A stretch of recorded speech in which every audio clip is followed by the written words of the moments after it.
Hey everybody, Supercross live on supercrossonline.com, fueled by Monster Energy. Kevin Barnett hanging out with Jim Holley. Just finished up racing here in San Diego. An incredible night of racing, Jim. Let's talk about the West Regional Supercross Lights class first. Dean Wilson checks out right from the beginning, takes it to the end. Well, most importantly, he's got the points lead. Compliments of Eli Tomac going down early in the race in the whoops. But Tomac actually, at one point, he got sideways running third. Marvin Muskin hit him, and Marvin Muskin ended up going down. I'm thinking, wow, Eli, you got to take it easy. You know, you got a pretty good point lead. But then a couple laps later in the whoops, Eli Tomac goes down, doesn't finish, finishes last, gets 1 point. He had a 22-point lead coming into this thing. Wilson wins it, going away, gets 25 points. So he's leading it by 2 points. He gets to redeem the red background when we head up to Seattle after this long break on April 21st. That's when the West Coast starts back up. But what an incredible night for that lights class, though. Yeah, it's the second time that Marvin Muskin has run into a 17 Honda and had a little bit of problems.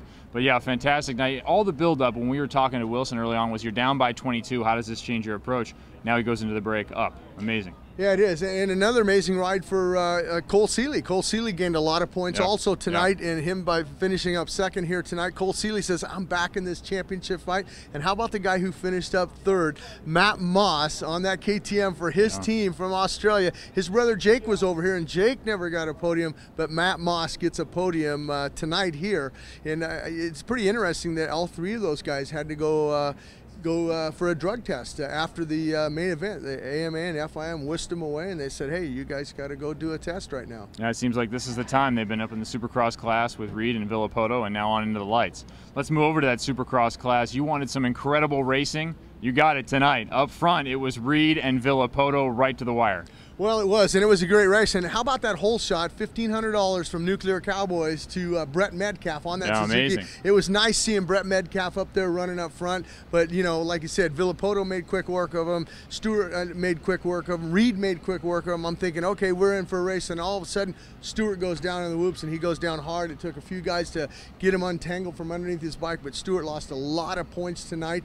But the man who gained some more, 3 more on Chad Reed, was Ryan Villapoto. And him and Ryan, they were fighting back and forth. Reed and Ryan Villapoto and the lappers. That's the key right there. The lappers with a capital L. Yeah. They were helping Reed, but they were hurting Ryan Villapoto. But in the end, Ryan Villapoto, I think, just wanted this thing a little bit more. And Chad was riding nice out there. He says, you know what? Nice guys finished second. That's exactly what I finished tonight. But it was a great night. And then also finally back on the podium after a little bit of a break, Ryan Dungey gets that third there. And I was happy for him. But you know what? Stewart passed him. So he was in fourth. And if Stewart didn't crash, and then Metcalf, like we talked about with that hole shot, he ends up getting a fourth, the best of his season. And then how about Josh Hansen on the Hart and Huntington ride, finishing up fifth? Yeah, you had a good talk with Chad Reed about that pass that Villapoto put on him at the end.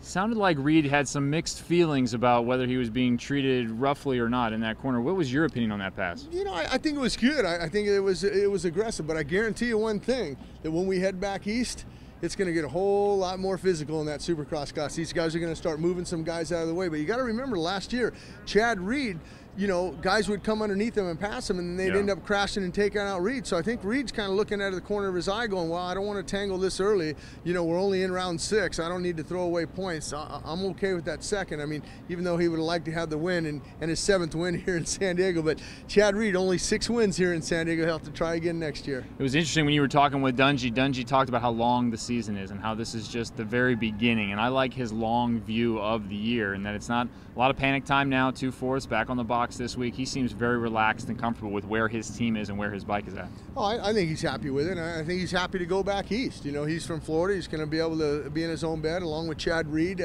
He's from Florida. All these guys that can't wait to get on that East Coast. And, you know, next weekend we're in Dallas. The week after we're in Atlanta. So it's going to be good. But I thought the track here tonight in San Diego was excellent. I mean, I liked those whoops, even though I didn't have to ride them. It ate some people up. Yeah, I didn't have to ride it, so I was okay. But it made it exciting for the fans. I mean, nobody really, except for Chad Reed, could get those whoops clean. Even Chad said he made a few bobbles, but nothing like Stewart and Weimer, and a lot of guys got off tonight here in San Diego. Yeah, guys kept saying it was a little bit slippery. It appears like it's great dirt, but it's just a little bit slippery. But it did make for some great racing, some really fast lap times, a really fun evening overall. Now the series shifts down to Texas coming up next, and East Coast Lights coming up. A lot of excitement surrounding that group. Yeah, I mean, you mentioned in Dallas next week. I can't wait. You know, Blake Baggett's over there. The man who runs that #1 plate. Justin Barsa's going to be over there. Yep. Justin Bogle, one of his teammates, a rookie. I hear he's going fast. Ken Roxon. Ken Roxon on that KTM. You know, Malcolm Stewart, James' brother. You know, he's riding for that same team that Matt Moss did, and Matt Moss got a podium. So look out next week in Dallas. Here we come. Yeah, they've got a handle on their bikes. And hey, if you out there want to communicate with us during the week, give us your predictions on what's coming up for the next round. It's facebook.com/supercrosslive and twitter.com/supercrosslive. Check it out, communicate with us. For Jim, I'm Kevin. We'll see you at the races.